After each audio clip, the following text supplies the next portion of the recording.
জাহান্নামে কেন অনেক নারী থাকবে জানেন? কারণ তারা শুধু নিজেরা অপরাধ করে না, যার মুমিন মানুষের নূর তারা কেড়ে নেয়। দ্যাট ইজ ওয়াই তারা জাহান্নামে বেশি থাকে। মেয়েদেরকে বলছি স্পেশালি, হয়তো এই কথাগুলো মেয়েদের কাছেও যাবে। তাদের এই উদ্ধত মাথাটা আল্লাহর বিধানের সামনে আত্মসমর্পণ করতে চায় না, এই কারণে তারা জাহান্নামে বেশি থাকবে। রাসূল বলেছেন কিয়ামতের আগে মানুষ জেনা করবে, জেনাকে মানুষ জেনা মনে করবে না, মনে করবে এটা অ্যাফেয়ার, ছেলে মেয়ের ক্রাশ। এখন নতুন শব্দ আসে কি, ক্রাশ।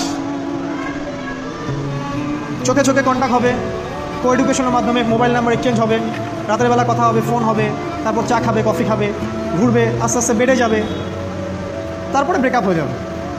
তাদের কাছে সিম্পল, এটা খুব সিম্পল, সিলি ব্যাপার। আর কোরআনের কাছে এটা কি? জিনা। এক কথায় কি? জিনা। জিনায় লিপ্ত থাকা অবস্থায় দোয়া কবুল হয় না, কিন্তু মানুষ যদি এটা থেকে বের হয়ে তওবা করে আল্লাহর জন্যে, তার দোয়া অনেক বড় মানুষের দোয়ার মতো কবুল হয়। ওই তিন বন্ধুর একটা হাদিস আছে না, গুহার মধ্যে চাচাতো বোনকে একা পেয়েও সে ফিরে আসছিল আল্লাহর ভয়ে, আল্লাহ পাক তাকে গুহা থেকে বাঁচায় দিচ্ছেন না? হাদিসটা পড়ে দেখবেন, অনেক বড় হাদিস। জিনা থেকে দূরে থাকলে হৃদয়ে নূর আসবে। আপনি আমি যদি আমাদের চোখকে এই পর্যায়ে নিয়ে যেতে পারি যে কোনো গায়রে মাহরামের দিকে চোখ পড়লে আমরা নামিয়ে নিচ্ছি, তখন আপনি ফিল করবেন আপনার মনের মধ্যে নূর আসছে।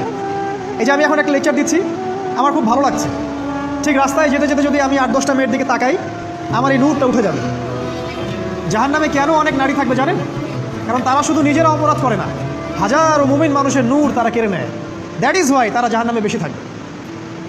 আরেকটা মেজর কারণ হচ্ছে তাদের এই উদ্ধত মাথা।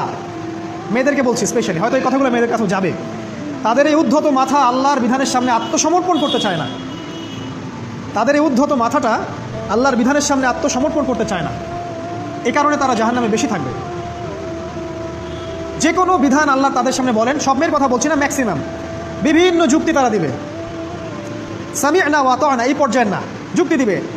পর্দা করলে কি এখন কেমন করে চাকরি করব, পর্দা করলে কেমন করে পড়াশোনা করা যায়, এখন তো যাইতেই হচ্ছে, কিছু তো করার নাই, বিভিন্ন যুক্তি, হাজারটা যুক্তি তারা দিবে। কে জানি তাদের ব্রেনটাকে পুরো ওয়াশ করে ফেলছে। আমি আপনাদেরকে